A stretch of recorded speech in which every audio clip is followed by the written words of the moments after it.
Alô, meus amigos do Pense Grande. Nas próximas 5 semanas, nosso programa entra em uma edição especial totalmente dedicada ao agronegócio. É o Pense Agro, comandado pelo professor Enio Marquesan, uma das maiores referências do país em manejo agrícola e desenvolvimento do setor primário. Vamos falar de tecnologia, inovação, produtividade e dos desafios reais de quem move o campo todos os dias.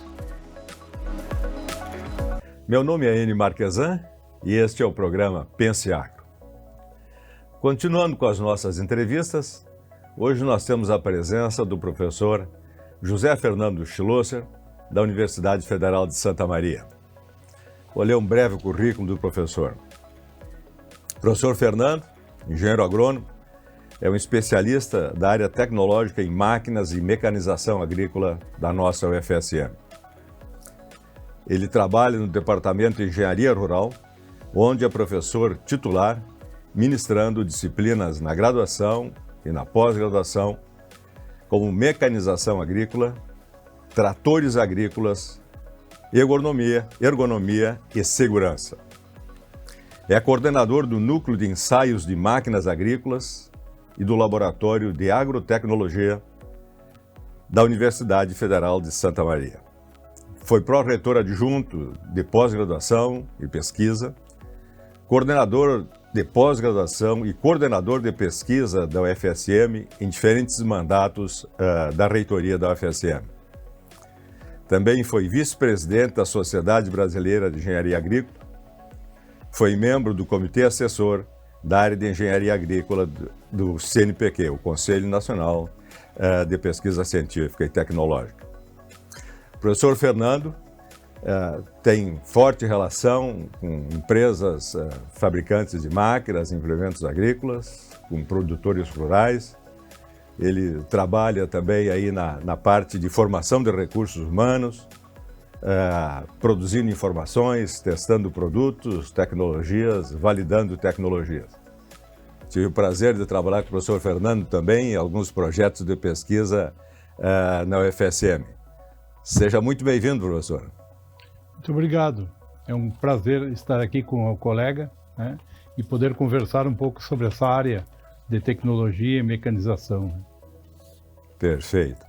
Professor, fale um pouco da sua formação e da sua carreira profissional aí, até o ponto que chegou na entrada da universidade, na sua formação.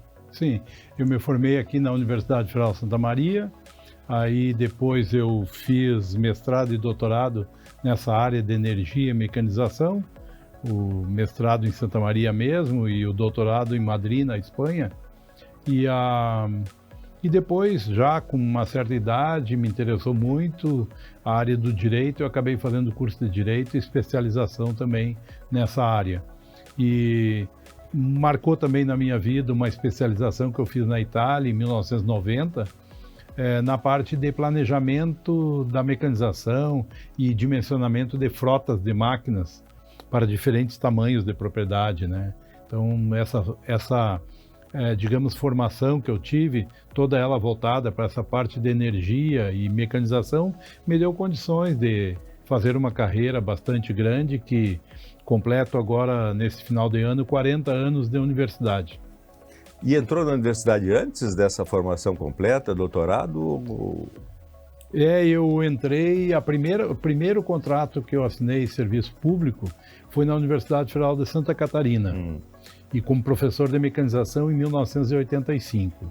Aí eu fiquei um tempo lá, alguns anos lá, depois abri um concurso na Universidade Federal de Santa Maria, eu fiz e acabei vindo, e desde lá, de 1989, eu estou dentro da Universidade Federal de Santa Maria, no mesmo departamento, trabalhando no mesmo lugar e no mesmo programa de pós-graduação. Então você sente bem no lugar aí. Sim, foi uma carreira, ou está sendo uma carreira bastante bonita, porque eu sempre me senti bem e consegui trabalhar naquilo que eu gostava.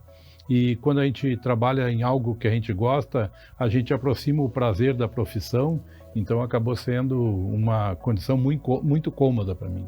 Perfeito. Então vamos aproveitar o professor Fernando, que é o nosso especialista na área de mecanização, máquinas agrícolas, trabalha, repetindo, no núcleo de ensaio de máquinas agrícolas, né? E no laboratório de agrotecnologia. Quais são as principais linhas de pesquisa que tu e o teu grupo de pesquisa, Fernando? Isso é lógico, né, professor Enio, que mudou um pouco ao longo do tempo, né? E eu comecei trabalhando com avaliação de máquinas, principalmente. Depois eu comecei a olhar com muito carinho para os tratores, principalmente devido ao meu doutorado, né? A minha formação de doutorado foi nessa área de tratores, né? E desde então, o meu retorno para o Brasil, em 96, eu me dediquei bastante aos tratores. Mas também na minha formação, uma coisa me chamou a atenção, a parte de ergonomia e segurança. E eu trabalhei então durante boa parte da minha carreira dividindo a parte de avaliação de máquinas, tratores, ergonomia e segurança. E já me encaminhando já para os anos 2000, eu comecei a trabalhar em 2002 com combustíveis alternativos, iniciando com óleo cru e depois passando por todas as fases do biodiesel e depois com outros combustíveis como álcool combustível, tanto faz ser motor dedicado a álcool como em mistura, e estamos digamos, finalizando uma etapa agora com a avaliação de gases também, misturando gases aos motores de combustão tipo diesel, né? Então, combustíveis alternativos talvez seja a principal pesquisa que nós estejamos desenvolvendo nesse momento, mas a gente, muito fortemente, professor, a gente tem tido relação com a indústria e com os produtores rurais e também com os concessionários de marcas, e a gente tem feito bastante avaliação para verificar essa questão de validação de informações técnicas que os fabricantes informam e que chega ao produtor, né? Perfeito. Nós vamos conversar mais adiante sobre biocombustíveis um pouco mais. Agora, continuando nessa questão, o que o pessoal das indústrias de máquinas e equipamentos mais solicitam para o teu laboratório para fazer avaliação, ensaios? Eu imagino para validar, né, para quantificar. O que mais é solicitado?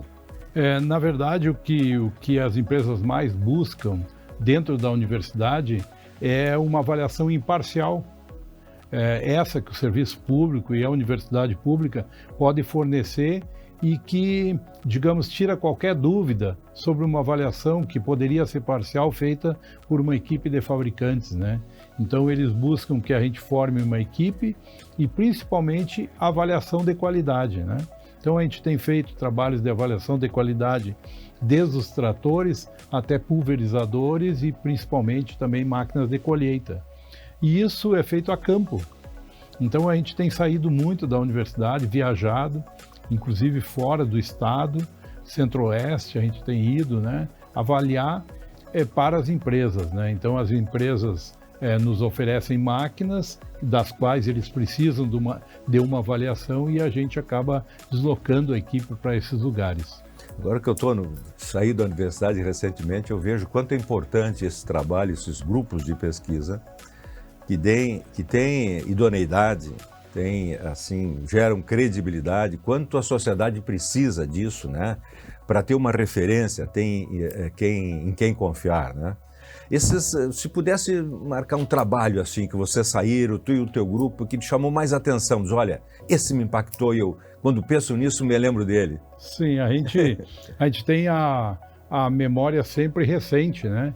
Eu lembro de coisas muito legais que a gente fez, inclusive contigo, um trabalho que a gente fez em Itaqui com uma cooperativa, né? Foi um trabalho muito bonito, né?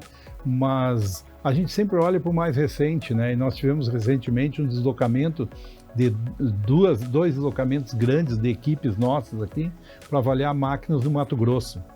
E isso é não tanto por mim, mas olhando pelo lado dos alunos, para eles é uma experiência maravilhosa que eles não poderiam ter se não fossem essas oportunidades. Então a gente dá trabalho, a gente tem viagens, a gente tem deslocamento de material, mas é algo que muito bom para eles, né? Para a carreira desses alunos, né? Então essa a boa lembrança que eu tenho recente é exatamente esse trabalho que a gente fez no Mato Grosso e no Mato Grosso do Sul, 2 trabalhos recentes que a gente fez avaliando qualidade de trabalho de colhedoras, principalmente a questão de perdas de colheita. Perdas de colheita. E essa integração, essa multidisciplinaridade é muito importante até para o resultado ser mais consistente, né? Como é que tu faz essa avaliação? Eu sei que tu tens parcerias também internacionais aí, mas digamos, começando dentro da universidade, como é que tu forma um grupo, essas parcerias, como é que elas se estabelecem, né, também? Pois é, nós, ao longo da vida, né, e da carreira acadêmica, a gente forma parcerias, né? E eu, por exemplo, hoje no nosso grupo de pesquisa, nós temos alunos da iniciação científica mais da engenharia mecânica do que propriamente da agronomia. O número de alunos de iniciação hoje é maior de engenharia mecânica do que propriamente dos alunos da agronomia. Então, a gente conversa com alunos que têm formação diferente, a gente separa os trabalhos que cada um vai fazer em função da formação de cada um. E aí, necessariamente, tu tem que ter essa parceria do especialista daquela área também, né? Sem dúvida, e nós temos uma parceria bem forte, uma acolhida muito grande assim que nós tivemos do grupo de pesquisa em motores e emissões do CT. A gente tem feito uma parceria muito legal, a gente se completa, e eles trabalham também com máquinas agrícolas em função da nossa influência, e nós temos aprendido muito dessa relação, assim como acho que também eles se beneficiam, né? Mas também tem outros grupos dentro da universidade. A gente já nessa carreira bastante longa aí, a gente trabalhou desde docentes da área de saúde, na parte de ergonomia, né? Trabalhamos com o pessoal da bioquímica, trabalhamos com o pessoal da educação física, trabalhamos bastante com o CT. Então, essa liberdade que nós temos de pesquisa dentro da universidade é o que talvez as empresas mesmo atraem as empresas, né? Porque nós aqui temos uma liberdade bastante grande de escolher os temas que a gente vai trabalhar e como então desenvolver as pesquisas sem nenhum tipo de ligação que oriente a gente a trabalhar, né? Isso então, é impagável, né? Sim, e ao mesmo tempo, Enio, que isso poderia ser uma desvantagem para o olhar das empresas, formar equipes multidisciplinares é bastante interessante. E para ti, vocês pessoalmente têm que estudar outras áreas que não estudariam se não fosse dessa forma, não é isso? Sem dúvida. Eu, nos últimos tempos, com essa questão da eletrônica embarcada nas máquinas agrícolas, a gente teve que aprender de eletrônica, a gente teve que aprender a programar em algumas linguagens, teve que aprender de alguma maneira conexões, cabos, chicotes, centrais, placas, coisas que a gente não tinha noção de que iria aprender, né? Fazendo o curso de agronomia. Né? E esses grupos aí internacionais, tu tem ligação aí com outros países, podia conversar um pouquinho também? Sim, nós temos 2 convênios bastante frutíferos com a Universidade Politécnica de Madrid e que gerou um convênio paralelo com a Universidade Politécnica de Valência e um convênio recente agora, dos últimos 10 anos, com a Universidade Politécnica da Catalunha. Então, toda essa parte que nós trabalhamos referentes à inspeção de qualidade de pulverizadores, nós herdamos de lá. A gente foi para Valência, aprendeu a metodologia europeia, voltou para o Brasil e começou a executar esses projetos de inspeção de qualidade de pulverizadores. E, inclusive, Enio, temos trocado orientados. Um orientado nosso aqui da Universidade Federal de Santa Maria completou a sua orientação com um professor espanhol lá na Catalunha e já terminou, já concluiu e já voltou para o seu país, que ele era peruano. Né? Coisa rica para a formação desses recursos humanos, né? Sem dúvida. Para fechar esse bloco, e os recursos para manter tudo isso? Porque tem bolsas aí, os alunos precisam sobreviver aí, né? Precisam de um auxílio mínimo. Tem viagens, tem custos para fazer os testes, tem também aí, o teu laboratório precisa ir se adaptando, fazendo, né, atualizações. Onde é que vem esses recursos? Pois é, eu às vezes na aula, quando a gente dá aula prática para os alunos se impressionam a quantidade de material e equipamento que a gente tem, né, no laboratório. E a gente não tem equipamentos adquiridos com recursos públicos provindos da UFSM. A gente teve vários projetos de pesquisa ao longo dos tempos, que foi nos dando equipamento, e recentemente nós temos agora em vigor dois projetos aprovados, um com a FINEP, coordenado pelo professor Mário, do qual o nosso laboratório tem uma boa parcela dos recursos, e temos um projeto coordenado por mim, da FAPERGS, do Inova FAPERGS, que também trouxe bastante recurso para dentro do nosso laboratório. As bolsas, Enio, elas provêm de projetos que a universidade participa junto ao CNPq, então as bolsas de iniciação científica e também junto à FAPERGS, e depois nós temos bolsas de pós-graduação que são da CAPES. Então, com mérito nosso, mais o mérito dos alunos, eles acabam conquistando bolsas para prosseguir no seu curso, né? E parte deve vir também das empresas para custear quando tem interesse. E as empresas, exatamente, as empresas, elas pagam os orçamentos que nós constituímos para as avaliações, né? Então a gente constitui um orçamento, e esse orçamento, algumas empresas não querem se envolver com a parte de deslocamento, então a gente tem que fazer um orçamento para desde a parte de hotel, alimentação, deslocamento, passagens aéreas e a própria manutenção do grupo lá, e ainda outros gastos que a gente tem em função da avaliação, né? Muito bem. Nós estamos conversando aqui com o professor José Fernando Schlosser, da nossa universidade. Agradecemos aqui a Letícia, o seu grupo aí que está nos acompanhando, né? Vamos agora para um rápido intervalo e voltamos na sequência discutindo mais as questões tecnológicas.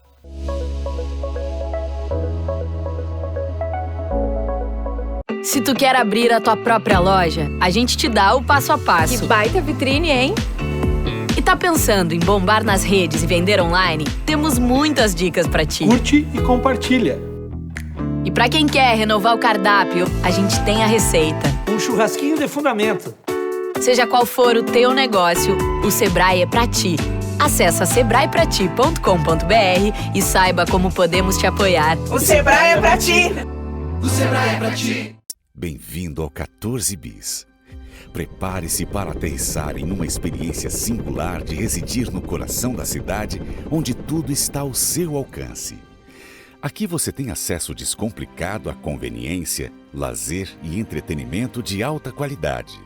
Próximo a supermercados, clubes, igrejas, shoppings e parques, o 14 Bis redefine o significado de qualidade de vida conectado a tudo o que é essencial para você.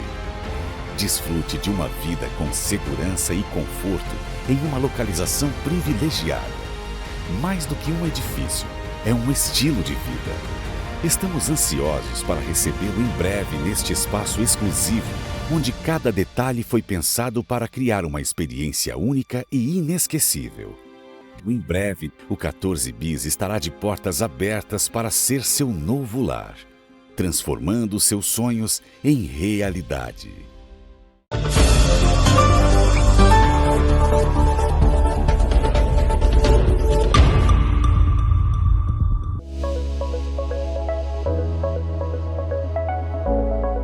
Voltamos agora para o segundo bloco, conversando com o professor José Fernando Schlosser, especialista em mecanização agrícola, máquinas, da nossa UFSM.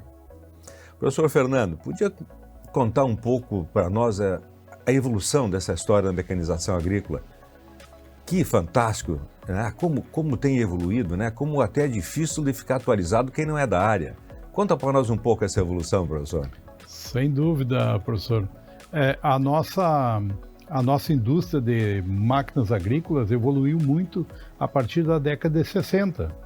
Porém, até os anos 90, algo na metade da década de 90, nós vivemos particularmente com máquinas formadas por sistemas mecânicos. Só a partir da década de 95, do ano 95 para diante, nós começamos a ter máquinas com eletrônica. Porque antes a eletrônica que tinha na máquina basicamente era o sensor de verificar o volume de tanque, do tanque de combustível. Sim. E depois, então, houve um crescimento bastante grande, entrou a agricultura de precisão nos anos 2000, efetivamente, e nós, então, tivemos um crescimento absurdo da eletrônica. Hoje, sem dúvida nenhuma, alguém que não esteja aberto para aprender coisas novas não tem condições de trabalhar com mecanização agrícola. O treinamento deve ser constante. Nós temos uma dificuldade, Enio, que é o fato de que nós temos que conhecer de forma general, de forma completa, de forma ampla, e depois particularizar para cada uma das características de cada empresa, porque os princípios básicos são os mesmos, só porém existe uma particularização que cada empresa dá o seu tom, a sua característica, né? Tem uma pequena diferença aí nas máquinas que provêm da Europa com as máquinas dos Estados Unidos, mas os princípios são os mesmos. Então hoje é muito importante que a pessoa que vai trabalhar com mecanização e com tecnologia, ela esteja aberta a aprender sistemas novos que estão sendo colocados todo dia. Eu sempre explico para as pessoas que uma grande influência nessa parte nós tivemos durante a Guerra do Golfo. Os Estados Unidos precisavam entrar em terrenos que eles desconheciam e a tecnologia do GPS teve início de uso, né? Logo depois ela veio para a agricultura. E daí nós começamos a usar GPS, constituir mapas, a questão do piloto automático, virou aviação agrícola, porque a aviação agrícola antes se baseava em bandeirinhas. E daí nós passamos a ter GPS também na aviação agrícola. Então esse crescimento enorme se deu a partir dos anos 90 e depois, nos anos 2000, a popularização da agricultura de precisão. E a partir daí, é infinita a possibilidade de novas tecnologias serem aplicadas, né? Nós temos hoje máquinas agrícolas aí com 5, 6 grandes tecnologias embarcadas e das quais as pessoas precisam aprender a utilizar. Porque se uma tecnologia é colocada numa máquina, à disposição no modelo, e o agricultor compra, ele paga, ele tem que usar aquela tecnologia, senão acaba ficando cara e é algo improdutivo, né? Impressionante, né?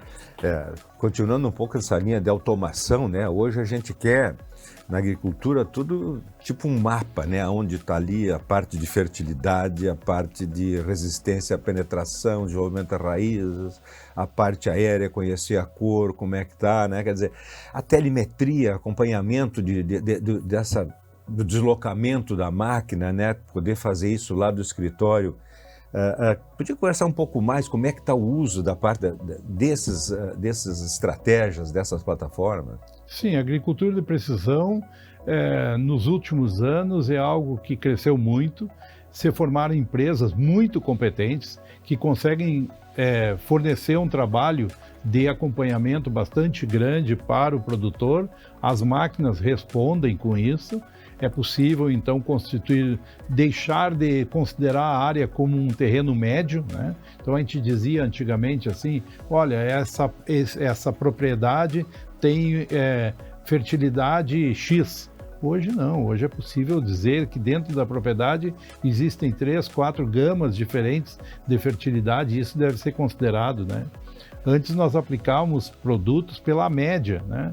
Os fertilizantes pela média. Agora não, a gente pode aplicar localizadamente de acordo com a necessidade de cada uma das zonas.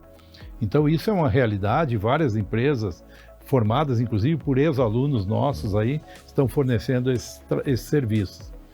Porém, há uma tecnologia que é fornecida pela empresa e essa tecnologia fornecida pela empresa, ela deve ser absorvida por essas empresas para facilitar que o agricultor, o produtor rural, o cliente que comprou essa tecnologia faça um bom uso. Então também tem que compreender essas inter-relações entre marcas. Antigamente nós tínhamos uma dificuldade muito grande que era uma incompatibilidade de comunicação entre as máquinas.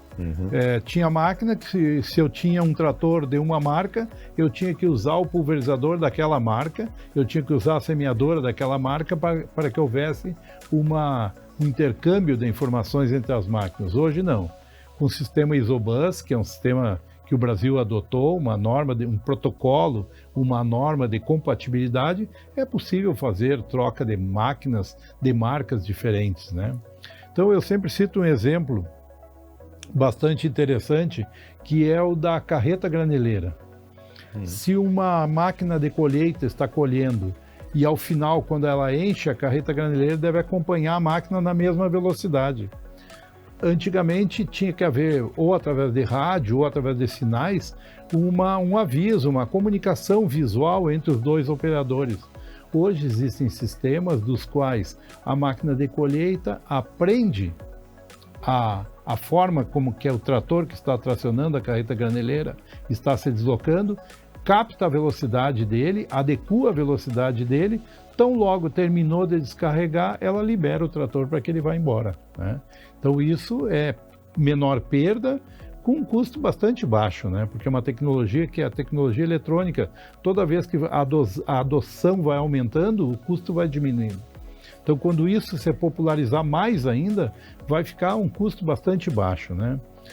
Mas tem outros fatores, como por exemplo essa questão da telemetria, né? Hoje, todas as fábricas, todas, inclusive as fábricas de tratores de marcas médias para grande, elas têm o seu sistema de telemetria. E no sistema de telemetria, alguém, que pode ser o agricultor, pode ser um consultor, pode ser o concessionário, pode ser o próprio fabricante, acompanha essa máquina no campo. Ao acompanhar essa máquina no campo, entra algo relacionado à formação de bancos de dados. Então, esses bancos de dados que vão sendo formados vão melhorando a questão de decisão. Decisão melhor em função daquele acúmulo de informações que a gente já tem. Por exemplo, nós conversamos com um técnico de um fabricante e ele nos contava que toda vez que há um problema mecânico em uma máquina da marca o mecânico faz um relatório eletrônico. Esse relatório eletrônico é enviado para o fabricante. O fabricante recolhe essa informação, compara com os outros relatórios e vê se aquele problema é um problema recorrente e, portanto, precisa ser abordado ou não. Se ele precisa ser abordado, no próximo reprojeto daquela máquina ele já vai vir resolvido, né? E tem várias outras maneiras, por exemplo, a questão de estoque de peças dos fabricantes e dos concessionários pode tranquilamente ser controlada com essa informação dada pela telemetria. Que a gente não pode não tem mais uma vez, a gente ficava perto do trator, né? Sim. Acompanhando a semeadora. Hoje não tem mais gente, nem tempo para isso. Sim. Tem que estar lá no teu escritório fazendo outras coisas, é isso? Sem dúvida. Uma experiência pessoal maravilhosa e particular. Nós orientamos uma tese de doutorado de uma professora do CT, do Centro de Tecnologia, e ela desenvolveu na tese dela um sistema no qual sensores aplicados a uma máquina estavam trabalhando em São Francisco de Assis. Nós aqui na universidade recebíamos todas as informações do desenvolvimento dessa máquina, inclusive informações de perdas mecânicas. Então, se a máquina parava, ou se ela estava perdendo demais, ou se ela estava manobrando errado, ou se ela estava se deslocando numa velocidade incompatível, nós recebíamos essa informação. E essa informação era transmitida via celular por mensagem SMS na época, hoje teríamos recursos melhores até, ao proprietário e ao gerente. Então o gerente recebia uma mensagem, o proprietário recebia uma mensagem e uma outra mensagem mais detalhada ia para o operador. Se o operador recebia uma mensagem e resolvia o problema, cessava o envio de mensagem. Se ele não resolvia o problema, o gerente podia auxiliar a resolver o problema. Então, essa forma diferente de gerenciamento de máquinas é possível e alguém pode pensar que é muito cara. Quanto mais essas tecnologias forem usadas, mais baratos serão. Elas ficam. Não, sem dúvida, que evolução fantástica. Agora, pessoas para fazer isso, João. O que eu tenho visto aí, minha pouca experiência, é o seguinte: esbarra nas pessoas, né, para conseguir operar todos esses sistemas complexos. Muitas vezes, quando a pessoa está capacitada, ela muda de função, muda de empresa, aí vem outro que já não tem aquela habilidade, e o que a gente nota é que muitos desses recursos acabam sendo jogados de lado. Como, por exemplo, eu estava olhando colhedoras com sensor de colheita, mapa de colheita, está na colhedora, mas não tem pessoas que saibam operar. Como é que faz? Deve ser um gargalo, em primeiro lugar. Segundo, como é que faz para resolver isso? A carência de mão de obra em setores de tecnologia é marcante. A gente conversa, tem muitas vagas abertas em muitos trabalhos que exigem conhecimento, tecnologia e preparação profissional. No ramo agrícola não é diferente. Há uma carência enorme de pessoas que queiram trabalhar com tecnologia, que se ajustem a esse processo de aprendizado contínuo, Enio. Imagina que uma pessoa ela quer entrar num trabalho, ela recebe treinamento e ela, de repente, se vê obrigada a fazer vários cursos de aprimoramento e digamos, de atualização durante o período de trabalho. Isso depende de um fator particular, que é a abertura da pessoa ao novo, né? A aprender coisas novas. E, às vezes, a gente não encontra pessoas que tenham essa vontade. Uma saída que as empresas têm conseguido para isso são os cursos online. Então, é possível que se possa fazer um treinamento online ou então mesmo através de pequenos vídeos, né? Então, hoje em dia, a gente acostumou, né? Deu um problema, queimou um chuveiro, e eu vou e abro o YouTube e digito ali, trocar chuveiro marca tal, né? E daí aparece a solução. Em máquinas agrícolas existem muito disso, né? Treinamentos online. Mas não adianta haver disponibilidade de treinamento se não existirem pessoas que se abram para aprender, né? Então a gente tem dito que um dos maiores problemas é esse. Eu tenho viajado bastante pelo Brasil, principalmente nos testes que a gente faz com máquina agrícola, e uma das carências, principalmente no Centro-Oeste, Enio, é mão de obra especializada. Eu diria que tem uma saída bastante boa. Primeiro, é esse treinamento à distância, e segundo, que as máquinas melhorem de qualidade para o ser humano. Isto é, tenham mais qualidade no sentido de ergonomia e segurança. Então, toda vez que a máquina tiver mais características positivas nesse sentido, nós podemos incorporar os jovens... Vai reter esse jovem lá fora, os jovens que vão querer ficar na propriedade, porque deixou de ser um trabalho extremamente árduo, né? E as mulheres. É verdade. Nós fizemos um trabalho de reportagem, digamos assim, contando essa história no Paraná, onde a propriedade que nós fomos, prioritariamente o dono da propriedade selecionava mulheres, porque elas têm algumas características positivas para aquela área de fruticultura que ele trabalha. E nós vimos vários casos de mulheres operadoras de máquinas fazendo um trabalho fantástico lá.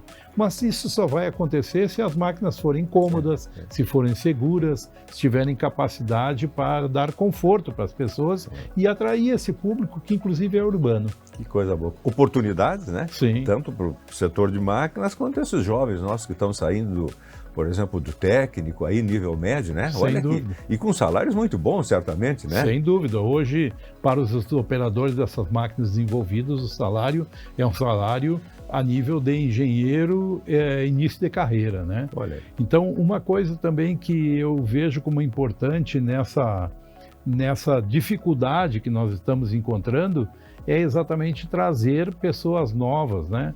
E isso se estende também, Enio, aos mecânicos. O mecânico de antigamente era um sujeito rude, que trabalhava engraxado, que trabalhava fazendo muito esforço, né? E hoje não. Hoje a gente vê que um mecânico de máquinas, principalmente uma máquina tecnologicamente um pouco mais desenvolvida, ele trabalha muito com diagnóstico. E diagnóstico via tablet, via scanner, e aquela força enorme que ele fazia antes, ele transformou numa máquina de uma chave de impacto e que ele vai usar com mais conforto. Tudo meio programado, mais ou menos que tem nossos carros hoje aí, né? Que tu tem um tempo para fazer a revisão, tudo tem uma vida útil, né? Sabe que com telemetria, alguns produtores de algumas marcas recebem um aviso da hora do troca de óleo, da hora que tem que fazer manutenção no câmbio. porque as empresas estão acompanhando o trabalho, estão verificando pelo orímetro do trator que chegou a hora da manutenção. Que é tema empolgante, né? Mas nós temos que avançar um pouquinho mais. Eu queria conhecer um pouco mais a tua expertise aí, o teu comentário a respeito dos biocombustíveis. Se a gente olhar a matriz energética brasileira, a gente vê que é uma das mais sustentáveis do mundo. 44% vem de fontes renováveis de energia. O mundo não chega a 20%, a média do mundo. E nós estamos muito bem nisso. Tu é um especialista, trabalhou com motores com biobetano e tal, a gente sabe disso. Então, faz um relato para nós, a quanto nós andamos aí nos biocombustíveis, e o que nós temos pela frente na tua expectativa, professor? Pois é, Enio, e algumas pessoas que estão nos assistindo vão esperar que eu diga uma coisa que eu sou obrigado a dizer a muito custo, porque o nosso combustível é muito ruim em qualidade, né? E nós estamos enfrentando problemas enormes aí, principalmente com o biodiesel em máquinas agrícolas. Imagina que uma máquina totalmente mecânica, como nós tínhamos na década de 70, ela nos dava avisos sonoros através de ruídos, avisos visuais a partir de desgastes que a gente podia ver. Hoje, com toda essa eletrônica que tem, os componentes eletrônicos não dão aviso, eles simplesmente param de funcionar. E se nós olharmos para um trator com injeção eletrônica moderna, que é muito parecido com as caminhonetes que nós temos, ele vai receber uma série de sinais vindo de sensores e vai fazer ajustes para funcionamento. E os sistemas são muito mais delicados para esse diesel ruim que nós temos no Brasil. Então nós temos muitos casos em que as máquinas agrícolas com uso intenso de eletrônica param de funcionar. E param de funcionar porque, primeiro, nós temos um dos maiores percentuais de mistura de biodiesel do mundo, né? Nós estamos já com 15% e migrando para teores maiores. Já tem fabricante que já homologou essas máquinas para 30%. Quer dizer, já está esperando que esse percentual aumente, né? O nosso biodiesel é muito ruim.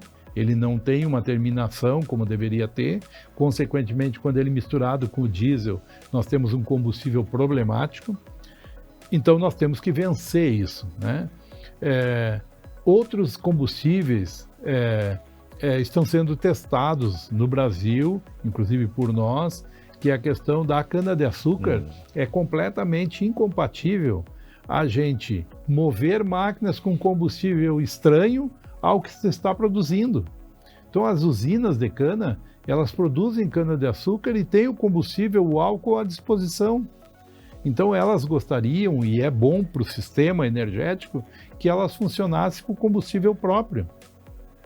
Então a gente já tem soluções, tanto em mistura como no álcool puro, né, para esse tipo de motores.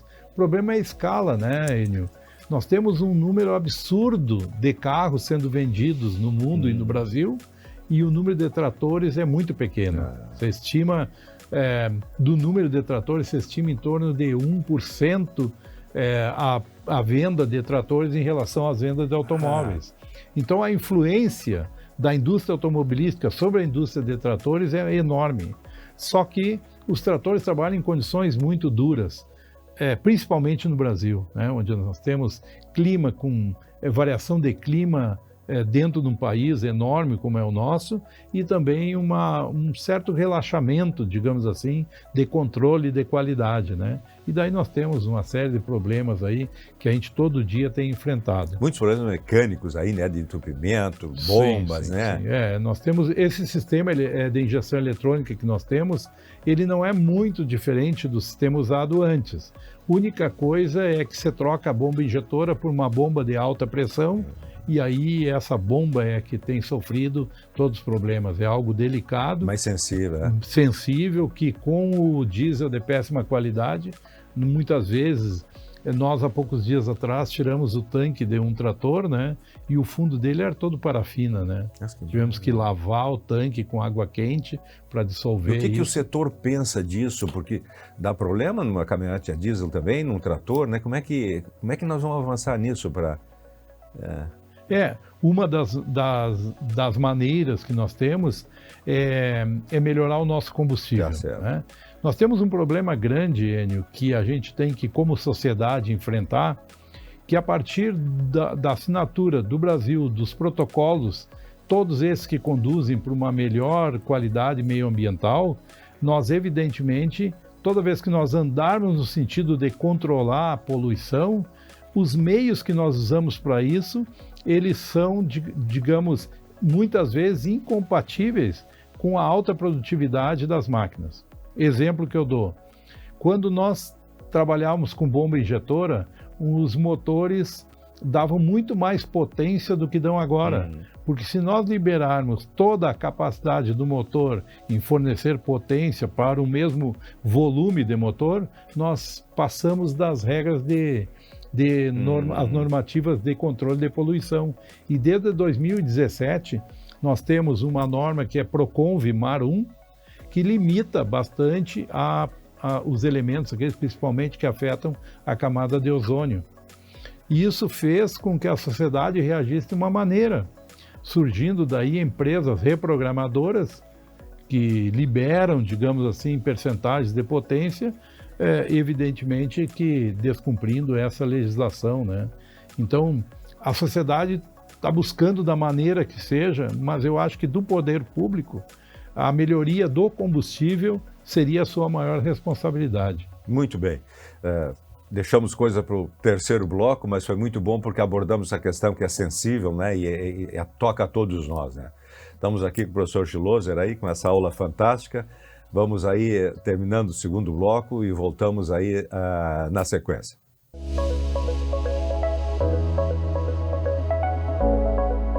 Se tu quer abrir a tua própria loja, a gente te dá o passo a passo. Que baita vitrine, hein? E tá pensando em bombar nas redes e vender online? Temos muitas dicas pra ti. Curte e compartilha. E pra quem quer renovar o cardápio, a gente tem a receita. Um churrasquinho de fundamento. Seja qual for o teu negócio, o Sebrae é pra ti. Acesse sebraeprati.com.br e saiba como podemos te apoiar. O Sebrae é pra ti! O Sebrae é pra ti! Bem-vindo ao 14 Bis. Prepare-se para aterrissar em uma experiência singular de residir no coração da cidade, onde tudo está ao seu alcance. Aqui você tem acesso descomplicado à conveniência, lazer e entretenimento de alta qualidade.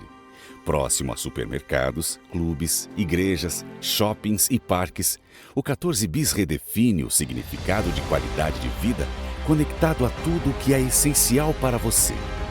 Desfrute de uma vida com segurança e conforto em uma localização privilegiada. Mais do que um edifício, é um estilo de vida. Estamos ansiosos para recebê-lo em breve neste espaço exclusivo, onde cada detalhe foi pensado para criar uma experiência única e inesquecível. Em breve, o 14 Bis estará de portas abertas para ser seu novo lar, transformando seus sonhos em realidade.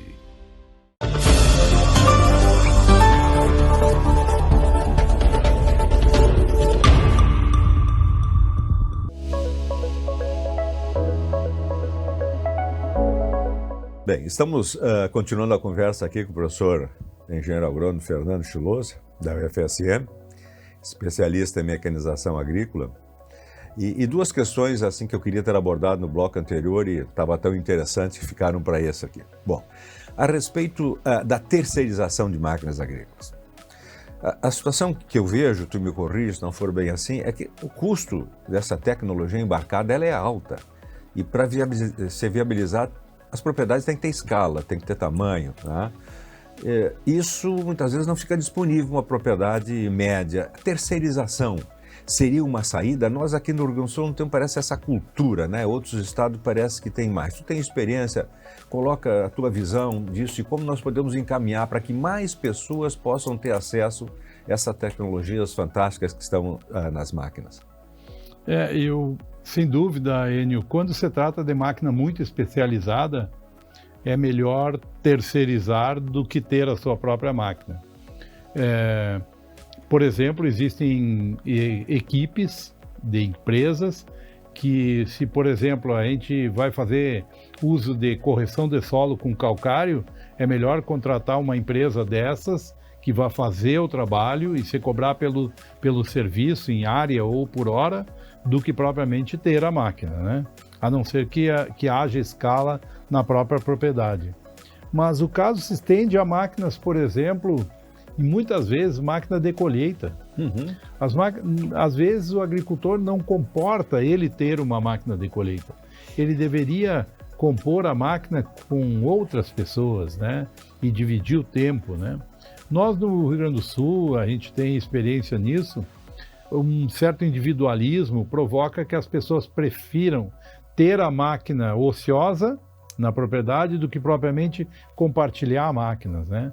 Mas no Centro-Oeste, principalmente, há equipes digamos assim, estabilizadas lá, em termos de serviço, agenda, que é possível que a pessoa contrate serviços e acabe ficando para a responsabilidade dela apenas aquelas atividades nas quais convém adquirir uma máquina, né? Porque nessa parte, por exemplo, da agricultura de precisão, é muito melhor contratar uma empresa para fazer o serviço do que propriamente a empresa comprar a tecnologia para desenvolver. Infelizmente, no Rio Grande do Sul não é uma realidade isso. Já tivemos várias tentativas, experiências, desde a década de 70, quando os alemães vieram para a região da Estrela tentar montar as chamadas APSATs, né, que é a Associação de Prestação de Serviço entre Agricultores. As experiências não foram à frente, né?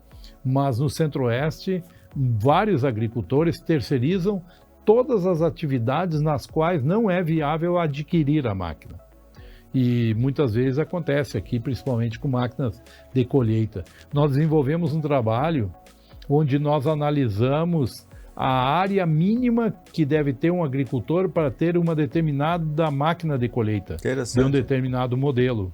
E essa informação resulta que para pequenas áreas não compensa ter uma máquina, porque é possível que tendo uma cultura só, ou só o arroz, ou só a soja, ou só o milho, nós tenhamos um uso muito pequeno em número de horas por ano, né?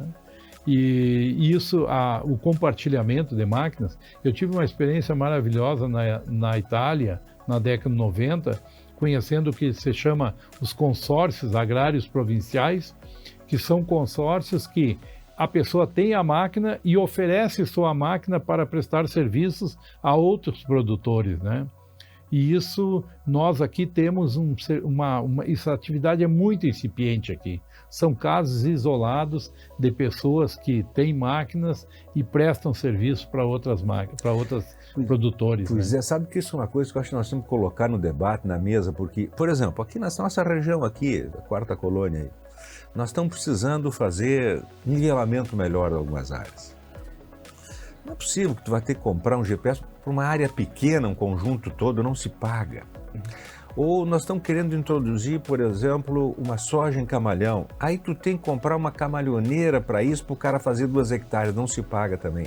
E sabe que a gente não está conseguindo vencer isso. Sim. E para todo um processo aí de melhoria desse nivelamento das áreas, da possibilidade de introdução de uma cultura, eu falei em soja, podia ser milho também, em função de que o sujeito não tem escala para comprar uma camalhoneira.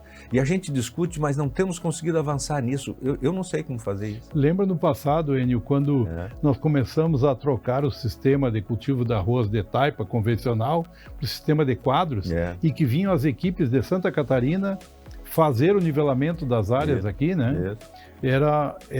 Evidentemente que eles traziam, além da tecnologia, do conhecimento deles, traziam máquinas apropriadas, né? Que não vale a pena para o agricultor ele ter essas máquinas. Eu aposto muito, Enio, em plataformas que possam surgir, plataformas em que registrem disponibilidades de máquinas, isso é possível, já existe no Brasil, e também acredito naquela formação de empresas, pessoas que possam empreender, formando empresas para realizar atividades que, digamos assim, não vale a pena o agricultor se envolver, né? E que ele tenha uma capacidade de recursos humanos para fazer isso, né? Sim, Olha, sim. eu já dei conta da minha propriedade, vai sobrar um tempo e eu presto serviço, né? Eu também acredito muito nisso. Sem dúvida. E também as empresas que não sejam produtores rurais, mas que prestem serviços, né? Há vários produtores rurais formando uma agenda e estabelecendo um limite em que eles possam trabalhar, né? Isso existe em alguma quantidade, mas é muito incipiente Ainda, né? Que bom. Entrando nessa área de pequenas propriedades, eu me preocupo, por exemplo, aqui próximo de nós, a Quarta Colônia, pequenas propriedades, onde o cultivo do arroz é a atividade principal nessas várzeas. Nós temos que continuar que essas pessoas fiquem cultivando o seu arroz ali, né, tentando melhorar com que eles possam fazer um milho, uma soja, e precisaríamos desses outros aportes de recursos tecnológicos, como falei, uma caminhoneira, um nivelamento melhor e tal, um GPS, talvez um RTK mais à frente, né, semeadoras compatíveis. Mas me preocupa também com as colhedoras que esse pessoal tem, as colhedoras da década de 80, que prestaram um serviço fantástico, mas hoje elas perdem muito, né?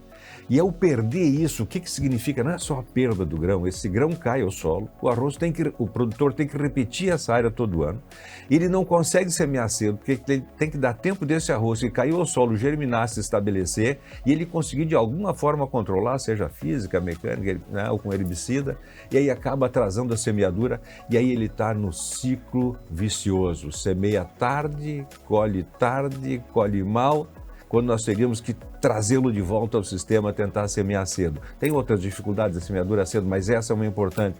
Como é que nós vamos fazer para esse pessoal se atualizar tecnologicamente com essas colhedoras? Só agora colhedoras? Pois é, Enio. Se tocasse num aspecto relacionado a uma máquina da qual a tecnologia foi para as grandes máquinas, né? Foi. E hoje nós não temos temos uma ou duas máquinas pequenas. Então nós não temos hoje uma disponibilidade de máquinas pequenas para pequena propriedade, máquinas de colheita. Talvez os pequenos agricultores não sejam clientes potenciais desses fabricantes e hoje as grandes marcas, Enio, se desinteressaram por fazer pequenas máquinas de colheita. Eu lembro que quando eu comecei a trabalhar em mecanização, o percentual aceitável de perda era 2%. Uhum. E hoje nós estamos prestando serviços para alguns fabricantes e o nível que nós temos encontrado de perda é entre 0,3% e 0,5%. Apenas naqueles produtores que trabalham com semente e que então eles toleram uma perda maior para evitar a quebra da semente, para evitar o dano à semente, é que a gente passa de 0,5% a 0,7%. Mas 0,7% é um limite, digamos, técnico. Mas se tu vai ir para fora ver o que perde... Sim, mas se a gente for olhar diretamente na propriedade, pessoalmente nas pequenas propriedades e com máquinas antigas, a gente encontra 4% de perda tranquilamente aí. E a gente tem dados assim, dessa magnitude. Então, a questão da pequena propriedade é um grande problema. O Brasil direcionou todos os seus esforços para o agronegócio, para a propriedade grande. Os fabricantes acompanharam isso. Os planos, digamos, o último plano que nós tivemos foi o Mais Alimentos, que é um plano que, digamos assim, beneficiou o pequeno proprietário. Ele também deu uma certa distorção, porque ele permitiu, de alguma maneira, que os pequenos proprietários comprassem máquinas maior do que eles precisavam. Uhum. E as pessoas, se nós víssemos que o Mais Alimentos tinha um limite de potência de trator, se concentrou todas as compras no limite, não pegou toda a faixa. Poucas pessoas compraram o trator que precisavam mesmo e acabaram comprando um trator maior do que precisavam. Uma distorção. E na questão do Mais Alimentos de máquina de colheita, que era um sistema que havia necessidade de compartilhar o uso de máquinas para aquisição, ele acabou sendo compartilhado para áreas maiores, né? Então, realmente um problema. E quando nós falamos em tecnologia, em pequenas máquinas, é algo que destoa muito. A tecnologia se concentra das máquinas de médio para grande porte, né? A tecnologia nas máquinas de pequeno porte, ela não entrou. Perfeito. É uma questão em aberto que incomoda a gente E é bom que incomode porque, de repente, aparecem soluções, pesquisas, né? Vamos agora para a parte final do terceiro bloco, que é a parte de pessoas, assim. Como é que a gente pode compatibilizar, professor Fernando? A gente preconiza que o aluno, só com as suas disciplinas, ele não consegue fazer o melhor curso, ele tem que fazer os seus estágios, participar de grupos de pesquisa como o teu e outros, fazer estágios nas propriedades, em granjas, em diversos locais fora da universidade e fora do país também. Como é que a gente consegue compatibilizar isso aí? Porque quando ele está trabalhando no teu grupo, tu precisa dele lá, porque tu tem também compromissos com empresas e tal. É difícil dele ter essa possibilidade de ficar 2, 3 meses no verão fora da universidade, porque tu tens trabalho para ele. Como é que a gente compatibiliza isso? Tu tem pensado nisso? Não sei se tu concorda com essa minha inquietação. Sim, sem dúvida. Esse é o nosso dia a dia, Enio.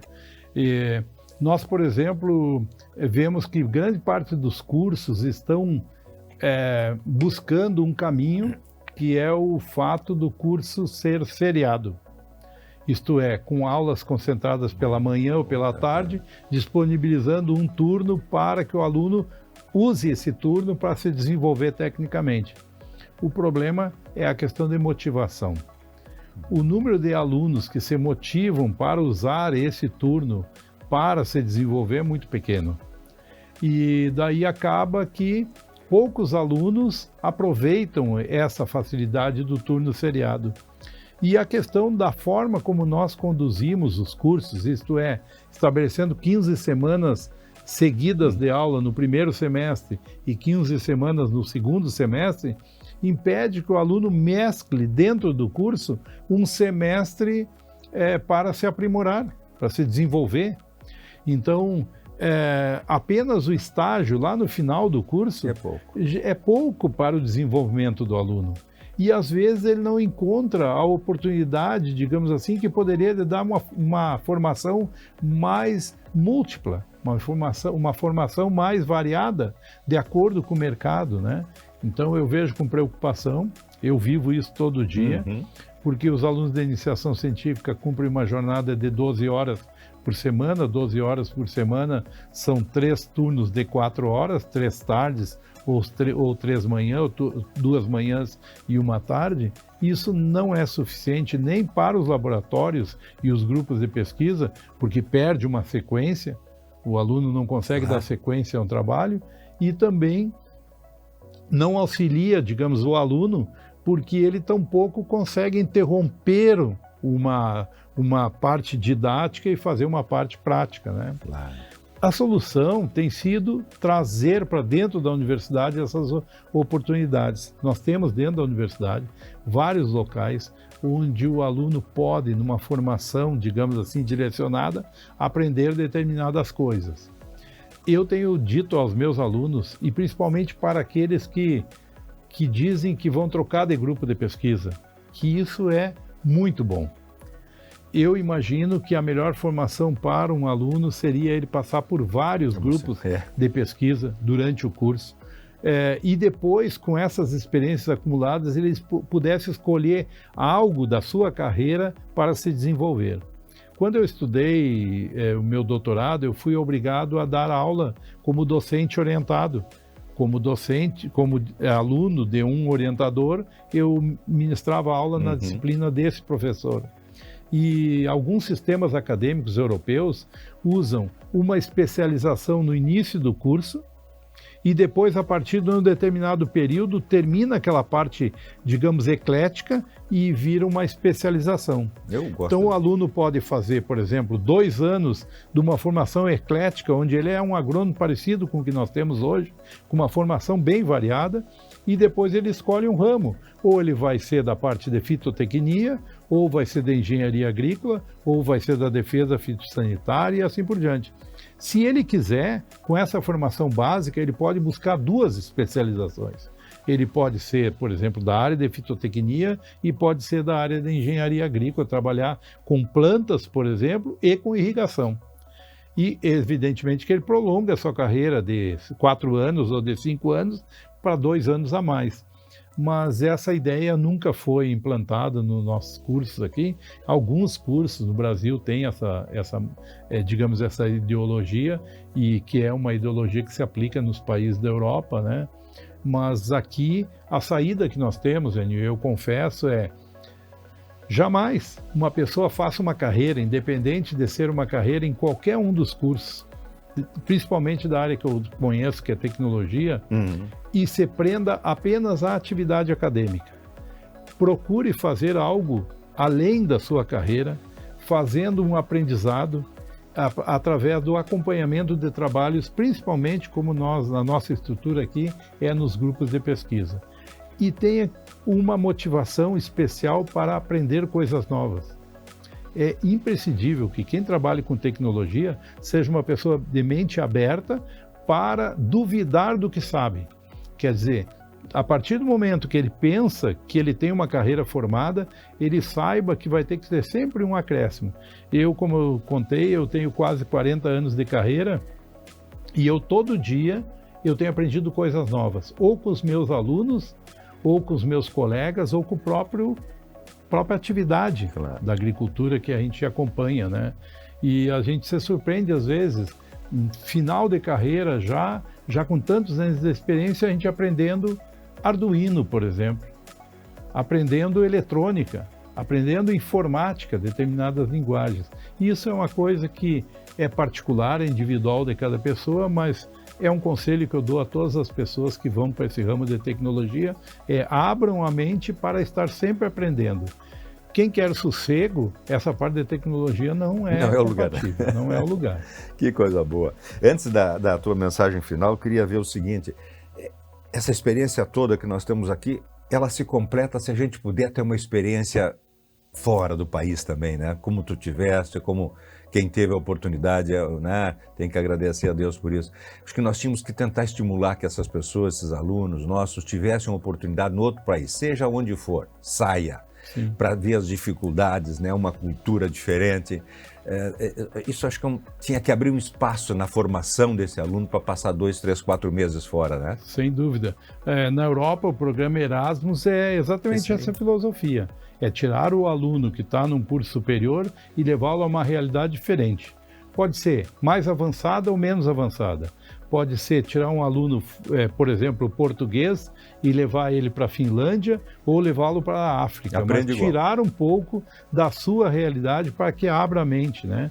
Nós recebemos vários alunos que no passado nós tivemos aqui, vindo de países da Europa. E aqui na nossa região, o grupo das universidades do grupo de Montevidéu também fazem, de certa maneira, esse intercâmbio entre países, o Brasil, Argentina e Uruguai principalmente, fazem esse intercâmbio.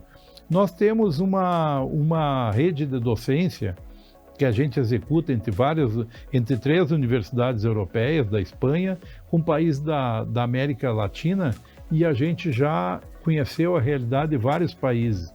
E os alunos, alguns acompanharam, nós recebemos alunos de outros países aqui, e sempre essa afirmativa que tu colocou, da saída da situação cômoda em que ele está, conhecendo totalmente a cultura, os costumes e as práticas que se realizam naquele lugar, e tirando ele daquela situação cômoda e levando para ele conhecer outra realidade, dão para ele uma expertise, um conhecimento e uma abertura, né? Perfeito. Fica a nossa mensagem aí do professor Fernando e Mia também, cada um encontre o seu jeito de achar um espaço na sua vida para fazer na sua agenda, né?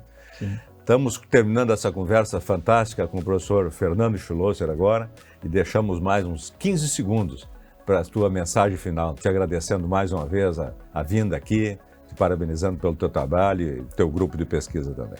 Eu que agradeço. Só em termos de mensagem final, eu diria, olhando de um lado para os nossos alunos e de outros para os produtores rurais. Eu sou um fã da agricultura e quase levo ao nível de heroísmo o que fazem os produtores rurais com tamanhas dificuldades. Tamanhas dificuldades, e eu digo da própria atividade, né? Às vezes a gente vê os agricultores aí, passam semanas e semanas sob o sol, daí uma dificuldade enorme, colhem na hora de colher, que é a hora de ganhar a sua receita, o preço cai. Na hora de produzir, o clima não favorece. Nós tivemos recentemente, né, problemas climáticos aí de chuva e sol absurdo, insolação. Teve uma safra aí que é o nosso principal inimigo, foi o calor. Esse pessoal está aí, persistindo anos e anos e anos, alguns com prejuízo, outros com equilíbrio e poucos com lucro, né? Então, eu acho que eu escolhi uma profissão boa por poder acompanhar todo esse processo de tecnologia e eu diria assim para o pessoal que está entrando no mercado, e reforçando aquilo que nós conversamos, motivem-se para ajudar, né? A principal locomotiva do país é a agricultura, né? E é preciso que essas pessoas que sejam, digamos, empreendedores na agricultura, que são os produtores rurais, sejam apoiados, né? E que a gente tenha, digamos assim, ao final dessa receita que nós estamos praticando agora, que é o agronegócio, uma lucratividade para essas pessoas que arriscam todo dia no seu trabalho. Perfeito. Né? Os produtores também concordam, merecem o nosso aplauso, né? E essa moçada que está se formando pode encontrar nessa classe uma fonte de inspiração e de resiliência, né? Sem dúvida. Muito obrigado, professor Fernando. Tá bem. Obrigado a ti, Enio. Foi um prazer. Da mesma forma.